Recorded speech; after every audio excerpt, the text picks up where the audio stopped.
में आप सभी को कामिका एकादशी की हार्दिक शुभकामनाएं। हर साल सावन माह के कृष्ण पक्ष की एकादशी को कामिका एकादशी का व्रत रखा जाता है। इस साल कामिका एकादशी का व्रत 21 जुलाई को है। कामिका एकादशी व्रत के दिन सर्वार्थ सिद्ध और अमृत सिद्धि योग का शुभ संयोग बन रहा है। इसके साथ ही इस दिन सावन का दूसरा सोमवार व्रत भी रखा जाएगा। इस दिन जगत के पालनहार भगवान विष्णु की पूजा अर्चना की जाती है। साथ ही सावन सोमवार पड़ने से भगवान शिव को भी इसी दिन पूजा जाएगा। इस दिन आप विधिवत पूजा करके भगवान शिव और भगवान श्री हरि विष्णु का भी एक साथ आशीर्वाद प्राप्त कर सकते हैं। आइए कामिका एकादशी की व्रत कथा सुनते हैं। पौराणिक कथा के अनुसार एक बार धर्मराज युधिष्ठिर ने भगवान श्री कृष्ण से सावन मास की कृष्ण पक्ष की एकादशी के विषय में जानने की इच्छा व्यक्त करी। तब भगवान श्री कृष्ण ने उन्हें कामिका एकादशी का संपूर्ण महात्म जो ब्रह्मा जी ने नारद जी से कहा था वो कह सुनाया।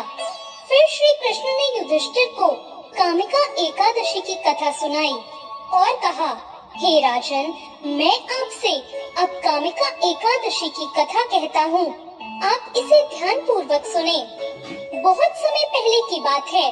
एक नगर में एक जमींदार रहा करता था। वो स्वभाव से क्रोधी और शरीर से बहुत बलिष्ठ था। उसके निकट ही एक ब्राह्मण रहता था। उस जमींदार की उस ब्राह्मण से बिल्कुल नहीं बनती थी। वो हमेशा उससे झगड़ता रहता। एक दिन उनका आपस का लड़ाई झगड़ा इतना बढ़ गया कि क्रोध में आकर जमींदार ने उस ब्राह्मण की हत्या कर दी। जब उसका क्रोध शांत हुआ तो उसे एहसास हुआ कि उससे महापाप हो गया है। ब्राह्मण की हत्या करने से उसे ब्रह्म हत्या का पाप लग गया। ब्रह्म हत्या के कारण नगर के सभी लोगों ने उसका त्याग कर दिया। नगर का कोई भी व्यक्ति उससे संबंध रखने को तैयार नहीं था। ब्रह्म हत्या के कारण उसका सारा यश भी नष्ट हो गया। उसका मान सम्मान, धन संपत्ति सब नष्ट हो गया। जीवन में बाधाएं और अपराध बोध से उसका जीवन नरक तुल्य हो गया। सबके त्याग देने के कारण वो अकेला रह गया। परेशान होकर वो नगर छोड़कर भटकता हुआ जंगल में जा पहुंचा। वहां उसे एक ऋषि मिले। उस जमींदार ने अपनी सारी कहानी उन्हें सुनाई और उनसे सहायता मांगने लगा। तब उन ऋषि को उस पर दया आ गई और उन्होंने उसे पापों से मुक्त होने का उपाय बताया।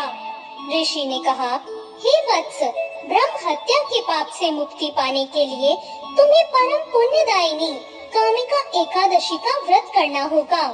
फिर ऋषि ने उसे व्रत की सारी विधि बता दी। उस जमींदार ने ऋषि के कहे अनुसार कामिका एकादशी का व्रत किया तो उसके सभी पापों का नाश हो गया और भगवान ने उसे स्वप्न में दर्शन देकर कहा, हे वत्स, अब तुम्हारे सभी पापों का निवारण हो गया है। कामिका एकादशी के व्रत के प्रभाव से तुम अब ब्रह्म हत्या के पाप से मुक्त हो गए हो। अपने पापों से मुक्त होकर वो जमींदार इस लोक में सुख भोग कर अंत में मोक्ष को प्राप्त हुआ। कामिका एकादशी की बहुत महिमा है। यदि कोई व्यक्ति कामिका एकादशी के पुण्यों को सीखता है तो उसे उसके अपराधों के लिए दंडित नहीं किया जाएगा। लेकिन इस बात को नहीं मानना चाहिए कि एकादशी के बारे में सुनकर वो ब्रह्म हत्या या अन्य निर्दोष व्यक्ति के साथ बुरा करेंगे तो दंड से बच जाएंगे। इस प्रकार जानबूझकर किया गया पाप घृणित है। जो कोई भी व्यक्ति विश्वास पूर्वक कामिका एकादशी की स्तुति सुनता है वो सभी पापों से शुद्ध हो जाता है और वे भगवान के धाम वैकुंठ लोक को जाता है।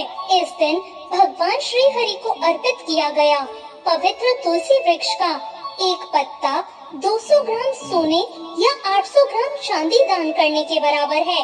भगवान को तुलसी का एक पत्ता दान करना अन्य कीमती पत्थरों से ज्यादा प्रिय है।